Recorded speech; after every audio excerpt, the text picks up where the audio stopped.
कपड़े चेंज कर कर प्राची आराम करने के लिए लेट ही रही थी। इतने में उसे ऐसे लगा जैसे विंडो से कोई आ रहा है, तो वो झट से उठी और अपनी आंखें मलते हुए लाइट ऑन की तो देखा सामने विंडो से युग आ रहा था।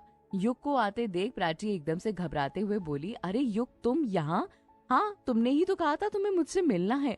मिलना तो था, बट इस टाइम इतनी रात में। हाँ तो क्या हुआ, अभी कौन देख रहा है? अरे युग, ये क्या था? कोई आ जाएगा तो क्या करेंगे? तुम्हें पता है ना, मम्मी ने कहा है कि शादी से पहले हमारा मिलना अपशगुन है। अरे प्राची, तुम इतनी पढ़ी लिखी होकर इन सारी बातों पर कैसे यकीन कर लेती हो? अरे नहीं युग, मैं इन बातों पर यकीन नहीं करती, पर जब घर के बड़े कुछ कहते हैं तो उनकी बात मानना भी तो पड़ता है, प्राची ने दबी आवाज में कहा।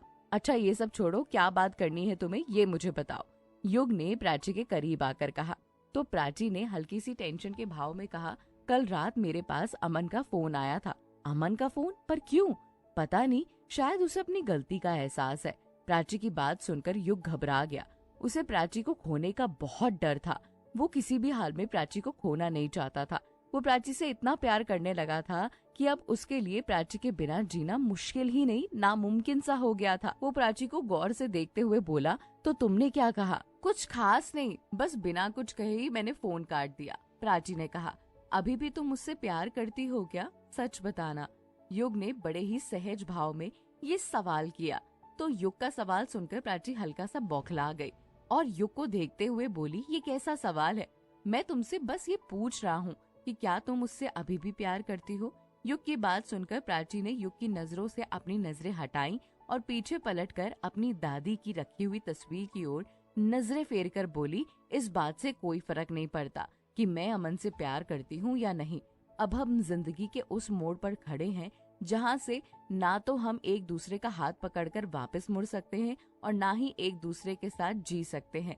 यही सच है और यही हकीकत। देखो युग, हो सकता है तुम्हें मेरी बात सुनकर बुरा लग रहा हो, पर तुम जानते हो ना, मैं तुमसे कोई भी बात छुपाना नहीं चाहती। मैं नहीं चाहती हमारे रिश्ते में किसी भी बात को लेकर कोई भी कड़वाहट हो और या कोई भी बात हमारे रिश्ते को खत्म कर दे। मैं हर बात तुमसे साफ साफ कह दूं, तुम भी हर बात मुझसे साफ साफ कह दो। मैं यही चाहती हूँ। मैं तुम्हारी बात समझता हूँ, मैं तुम्हारी इज्जत करता हूँ। तुम मुझसे ज्यादा समझदार हो, तुम अपना अच्छा बुरा समझ सकती हो। फिर भी बस इतना कहना चाहूंगा, मैं तुम्हारे हर फैसले में तुम्हारे साथ खड़ा हूँ। वो फैसला भले ही मेरे हित में हो या अहित में, मेरा साथ हमेशा तुम्हारे साथ है। प्राची उसकी बात सुनकर मुस्कुराकर उसके करीब आई और उसके सीने पर अपना सिर रखकर धीरे से बोली, थैंक यू मुझे इतना समझने के लिए। मैं जानती हूँ तुम मेरे बहुत अच्छे दोस्त हो। प्लीज कभी भी किसी भी चीज को लेकर हमारी दोस्ती में कोई कड़वाहट मत आने देना, यही रिक्वेस्ट है तुमसे। प्राची की बात सुनकर युग मुस्कुरा दिया और प्राची के बालों को सहलाते हुए बोला, तुम चिंता मत करो, मेरी और तुम्हारी दोस्ती हमेशा ऐसे ही बरकरार रहेगी। मुझ पर भरोसा रखो। अच्छा अभी मैं चलता हूँ, वरना कोई आ जाएगा और तुम्हें और मुझे साथ में देख लेगा तो बहुत बड़ा बखेड़ा खड़ा हो जाएगा। ये कहकर युग प्राची से दूर हुआ और विंडो से कूदकर वापस चला गया। युग अभी अपने कमरे में पीछे वाले गेट से एंटर करने वाला ही था, तभी उसने देखा कि कमरे में स्मिता पहले से मौजूद है। स्मिता युग को ध्यान से देखते हुए बोली, कहाँ गए थे देवर जी? वो भाभी, मैं बस यही काम से गया था, युग ने बहाना बनाते हुए कहा। अच्छा तो रात के 9 बजे आपको कौन सा काम आ गया था देवर जी?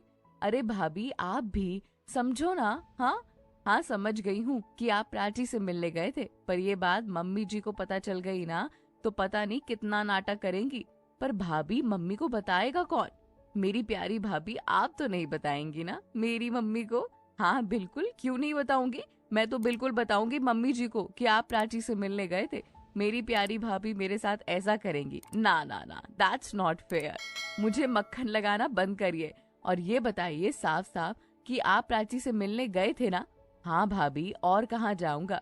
क्या कहा उसने? कुछ खास नहीं, बस ऐसे ही। हाँ हाँ, अब आप हमें क्यों बताएंगे कि उन्होंने क्या कहा? वैसे मैं आपको ये बोलने के लिए आई थी कि नीचे डिनर के लिए आपका सब वेट कर रहे हैं, स्मिता ने कहा। नहीं भाभी, मुझे भूख नहीं है अभी तो। खा लीजिए, फिर तो वैसे भी भूख और प्यास दोनों ही मिटने वाली है। अच्छा ठीक है, आप जाइए, मैं आता हूँ।